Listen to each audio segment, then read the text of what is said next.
નમસ્કાર ખેડૂત મિત્રો, આપ સૌનું સ્વાગત છે આપણી યુટ્યુબ ચેનલ પીએમ સાંખલા એગ્રીકલ્ચરમાં. ખેડૂત મિત્રો, હાલમાં આપણે જોઈ શકીએ છીએ કે ઉનાળાની લગભગ સિઝન પૂરી થવાના આરે છે અને ચોમાસું બેસવાની શરૂઆત છે. ખેડૂત મિત્રો, આજે જેની વાત કરવાની છે એ છે તેલીબિયાંના રાજા એટલે કે મગફળી. ખેડૂત મિત્રો, જો મગફળીમાં યોગ્ય રીતે જો ખાતર વ્યવસ્થાપન કરવામાં ના આવે તો ક્યાંક ને ક્યાંક એના જે શરૂઆતનો જે વૃદ્ધિ અને વિકાસ છે એ ઓછો જોવા મળે છે. અને વૃદ્ધિ અને વિકાસ જો આપણને ઓછો જોવા મળશે તો એના જે ડોડવા છે એ બહુ ઓછા બેસશે, એના સૂયા બહુ ઓછા બેસશે અને અલ્ટિમેટ એટલે કે છેલ્લે આપણને પરિણામમાં એવું મળતું હોય છે કે જે મગફળી બેસવી જોઈએ એ મગફળી બેસતી નથી. તો મિત્રો, આજનો જે આપણો વિષય છે એ માત્ર ને માત્ર ખાતર વ્યવસ્થાપનનો વિષય છે.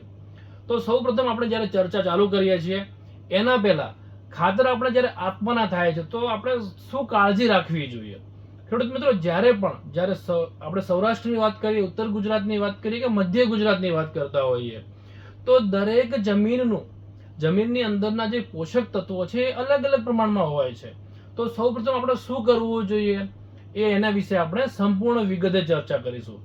જો ખેડૂત મિત્રો આપણે આ ચેનલ પીએમ સાંખલા એગ્રીકલ્ચરને સબસ્ક્રાઇબ ના કરી હોય તો બાજુમાં જે ઉપરના ભાગે જે બેલ આઇકોન દેખાય છે એ પ્રેસ કરજો, જેના કારણે આવનાર ભવિષ્યમાં જે નવા વિષયો સાથે નવા જે ટોપિકો હશે ખેતી પાકોના એ વિષયની તમને માહિતી માટેના એટલે કે વિડીયો જ્યારે અપલોડ થશે ત્યારે તમને એ નોટિફિકેશન મળશે. તો ખેડૂત મિત્રો, હાલમાં આપણે ચર્ચા શરૂ કરીએ છીએ. તો મગફળીમાં ખાતર વ્યવસ્થાપન બહુ જ અગત્યનો વિષય છે. ફરીથી વાત કરીએ તો સૌરાષ્ટ્ર, ઉત્તર ગુજરાત અને મધ્ય ગુજરાત જેવા વિસ્તારોમાં પોષક તત્વો આપતા હોઈએ છીએ, ખાતરો આપતા હોય છે, એની પહેલા જમીનનું પૃથ્થકરણ કરાવવું બહુ જ અગત્યની અને આ એવું માનીએ કે આપણી જવાબદારી પણ છે. ખેડૂત મિત્રો, આપણે શું કરીએ છીએ, ખાતર વ્યવસ્થાપનની જ્યારે આપણે વાત કરતા હોઈએ ત્યારે આપણે બહુ બધા ખાતરો આપીએ છીએ, પરંતુ આપણને એ જ ખબર નથી કે આપણી જમીનની અંદર કયા પોષક તત્વોની ઉણપ છે, કયા પોષક તત્વો વધારે છે, કયા પોષક તત્વો પ્રમાણમાં છે. તો શરૂઆતમાં જો આપણને ચોકસાઈ થઈ જાય ત્યારબાદ જો આપણે યોગ્ય રીતે ખાતર આપીશું તો આપણને મોટા ભાગે પાકનું ઉત્પાદન સારું મળતું હોય છે, એની ક્વોલિટી પણ સારી મળતી હોય છે. સાથે સાથે મગફળીમાં જે જમીન ઉપરનો ભાગ જે ચારા તરીકે આપણે ઉપયોગ કરીએ છીએ પશુઓ માટે, તો એ પણ આપણને યોગ્ય મળતો હોય છે. ખેડૂત મિત્રો, મગફળીના દાણા અને ઉપરનો ચારો, ટૂંકમાં આખી મગફળીનો જે છોડ છે એ આપણે યોગ્ય રીતે એનો ઉપયોગ કરતા હોઈએ છીએ. તો શરૂઆત કરીએ છીએ તો પહેલું શું કામ કરવાનું છે, તો પહેલો જે વિષય છે કે ભાઈ જમીનનું પૃથ્થકરણ. જમીનનું જો તમે પૃથ્થકરણ કરાવશો તો તમને યોગ્ય રીતે માહિતી મળશે કે ભાઈ મારી જમીનમાં કયા ખાતરો ઓછા છે, કયા વધારે છે.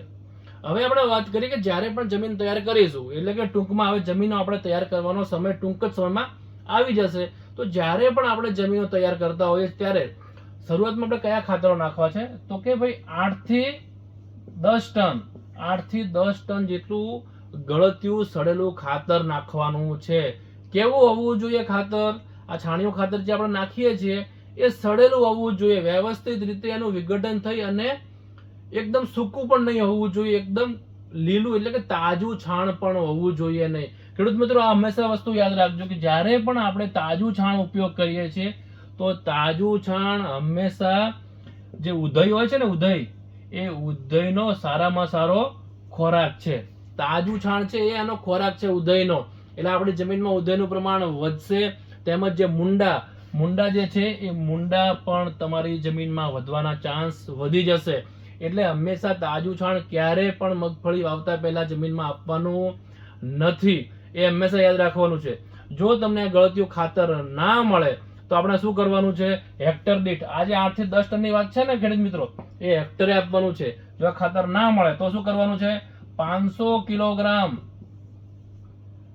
ખોળ આપણે આપી દેવાનો છે. કેનો ખોળ આપવાનો છે? દિવેલીનો ખોળ આપવાનો છે. જો આપણને આ વસ્તુ ના મળે તો આપણે હેક્ટર દીઠ આ દિવેલીનો ખોળ પણ આપી શકીએ છીએ. હવે આપણે વાત કરીશું રાસાયણિક ખાતરોની, કારણ કે મિત્રો રાસાયણિક ખાતરો એ અગત્યનો ભાગ ભજવે છે. આપણને એ પણ ખબર છે કે ભાઈ નાઇટ્રોજન, ફોસ્ફરસ અને પોટાશ આ ત્રણ વસ્તુનો બહુ મોટો અગત્યનો રોલ છે. તો નાઇટ્રોજન કેટલું આપવું, ફોસ્ફરસ કેટલું આપવું અને પોટાશ કેટલું આપવું, આજે આપણે જે અહીંથી ભલામણ કરીશું એ એક રિકોમેન્ડેડ ડોઝ છે, એટલે કે ભલામણ કરેલો જથ્થો છે. પરંતુ ખેડૂત મિત્રો, જમીનના પૃથ્થકરણ કરાવ્યા બાદ જ તમે તમારી જમીનમાં પ્લસ માઇનસ કેટલું છે એના આધારે તમે ત્યાં ખાતર આપી શકો છો. તો આપણે શરૂઆત કરીશું. પહેલું NPK, NP અને K આ 3 ખાતરો નાખવાના થાય છે. ખેડૂત મિત્રો, આપણે જ્યારે N એટલે કે નાઇટ્રોજન આપણે ઘણા બધા સ્વરૂપમાં આપતા હોઈએ છીએ, પરંતુ મગફળીની અંદર જ્યારે વાત કરીએ ને તો મગફળીના જ્યારે ડોડવા સૂયા બેસે છે એ સમય દરમિયાન આ મૂળના ભાગમાં મૂળ ગંડિકા હોય છે. તમને નાની નાની ગાંઠો દેખાશે, અહીંયા નાની નાની ગાંઠો દેખાશે મૂળની ઉપર. એ ગાંઠોમાં શું હોય છે તો કે ભાઈ રાઇઝોબિયમ બેક્ટેરિયા હોય છે. એ રાઇઝોબિયમ બેક્ટેરિયા શું કરશે તો કે જે હવામાનો જે નાઇટ્રોજન હશે ને એનું શું કરશે, અહીંયા સ્થિરીકરણ કરશે. હવામાન નાઇટ્રોજનનું સ્થિરીકરણ કરશે એટલે તમારે અહીંયા શું ઓછું આપવાનું છે, આ નાઇટ્રોજન તમારે અહીંયા એકદમ ઓછો આપવાનો છે. એ વાત થઈ ગઈ નાઇટ્રોજનની. કારણ કે આ કઠોળ વર્ગનો પાક કહેવાય છે, મગફળી જે છે એ પલ્સ ક્રોપ કહેવાય, એટલા માટે ત્યાં આપણે નાઇટ્રોજનનું પ્રમાણ ઓછો છે. એટલે 12.5 કિલોગ્રામ આપણે નાઇટ્રોજન આપવાનું છે. ત્યારબાદ આપણે વાત કરીશું 25 કિલોગ્રામ ફોસ્ફરસ આપવાનું છે અને 50 કિલોગ્રામ આપણે આપવાનું છે પોટાશ. એટલે 12.5 25 કિલોગ્રામ અને આ છે 50 કિલોગ્રામ. આ જે ગુણોત્તર છે આ ગુણોત્તરના આધારે ખેડૂત મિત્રો આપણે ખાતરો આપીશું. એટલે એનો મતલબ એ થયો કે આપણે કેટલું ખાતર આપવાનું છે, કયા ફોર્મમાં, તો કે આપણે એમોનિયમ સલ્ફેટ જ્યારે આપીએ છીએ એ 12.5 કિલોગ્રામ આપવાનું છે અને સિંગલ સુપર ફોસ્ફેટ જે છે એ 156 કિલોગ્રામ પ્રતિ હેક્ટરે આપણે ક્યાં આપવાનું છે, એ ચાસમાં આપવાનું છે. ક્યાં આપવાનું છે, ચાસમાં. જ્યારે આપણે ચાસ પાડીશું એ ચાસમાં જ આપણે ખાતરો આપવાના થાય છે. આ ઉપરાંત આપણે કઈ કાળજી લેવી જોઈએ કે આ ઉપરાંત ઘણી બધી વખત પોટાશની ઉણપ હોય તો આપણે જો ભારે જમીન હોય તો હેક્ટરે 180 કિલોગ્રામ આપણે પોટાશ આપવાનો છે. અને જો જમીન હલકી હશે, એનું જો જે જમીન ભારે અને હલકીમાં ઘણી બધી વખત પોટાશનું પ્રમાણ વધઘટ થતું હશે. જો તમારી જમીન હલકી હશે તો એ જમીનમાં તમારે 120 કિલોગ્રામ જેટલો તમારે પોટાશ આપવાનો થાય છે. એટલે કે ભારે જમીન હશે તો ભારે જમીનમાં 80 કિલોગ્રામ છે અને હલકી જમીનમાં 120 કિલોગ્રામ તમારે પોટાશ આપવાની ભલામણ કરવામાં આવે છે. સાથે સાથે ખેડૂત મિત્રો જ્યારે વાત કરીએ ને તો સૌરાષ્ટ્રની ઘણી બધી જમીનોમાં આપણે જ્યારે વાત કરીએ ગંધક છે, ઝીંક છે અને સલ્ફેટ તેમજ ઘણા બધા સૂક્ષ્મ તત્વોની ઉણપ આપણને જાણવા મળતી હોય છે. તો એ સમયે આપણે શું કરીશું કે જો મિત્રો ગંધક એટલે કે સલ્ફર, જો ગંધકની તમને ઉણપ જણાય છે તો હેક્ટરે આપણે કેટલું આપીશું, 20 કિલોગ્રામ જેટલું આપણે અહીંયા સલ્ફર આપીશું, જે આપણે ગંધક તરીકે ઉપયોગ જેને જાણીએ છીએ. સાથે સાથે જો લોહ તત્વની ઉણપ જણાય તો હેક્ટરે આપણે 10 કિલોગ્રામ ફેરસ સલ્ફેટ FeSO4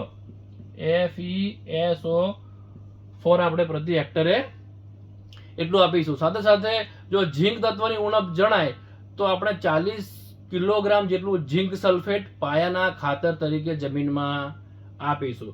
તો આ જે ખાતરો છે આ ખાતરો મોટા ભાગના આપણે જમીનોમાં જ આપવાના છે પાયાના ખાતરો તરીકે.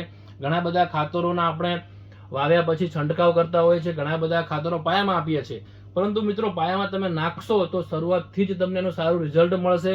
અને સૌરાષ્ટ્ર જેવા મોટા વિસ્તારમાં ઘણા બધા સૂક્ષ્મ જે કહેવાય છે ને પોષક તત્વો, જે માઇક્રો ન્યુટ્રિયન્ટ્સ છે એની પણ અછતો સર્જાતી હોય છે, જેના કારણે આપણને એવું લાગે કે પાન પીળા પડે છે, કે પાન ઘણા લીલા થઈ ગયા છે, કે પાન જે છે એ રાખોડી કલરના થઈ ગયા છે.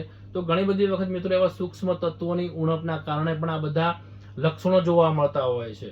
તો આજે આપણે જે ચર્ચા કરી છે એ પ્રમાણે જો યોગ્ય રીતે ખાતરનું વ્યવસ્થાપન કરવામાં આવે અને પિયતની જો વાત કરીએ તો ચોમાસા દરમિયાન મોટા ભાગે આપણે સૌરાષ્ટ્ર જેવા વિસ્તારોમાં અને ઉત્તર ગુજરાતના વિસ્તારોમાં તો અમુક પાણી આપણે આપીએ છીએ, પરંતુ સૌરાષ્ટ્રના વિસ્તારમાં બહુ ઓછા પિયત આપીએ છીએ.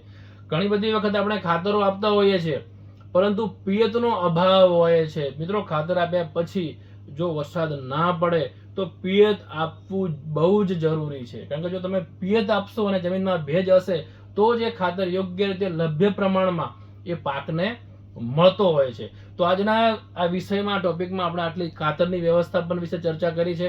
આવનાર સમયમાં આપણે કઈ રીતે એની વાવણી કરવી જોઈએ, એના મુંડા માટેના કયા કયા ધારાધોરણો છે કે જેના કારણે મુંડાનો જે અટકાવી શકાય, એ બધી વિશે આવનાર વિડીયોમાં ચર્ચા કરીશું. તો આજે આટલી માહિતી સાથેનો આપણો વિડીયો અહીંયા પૂર્ણ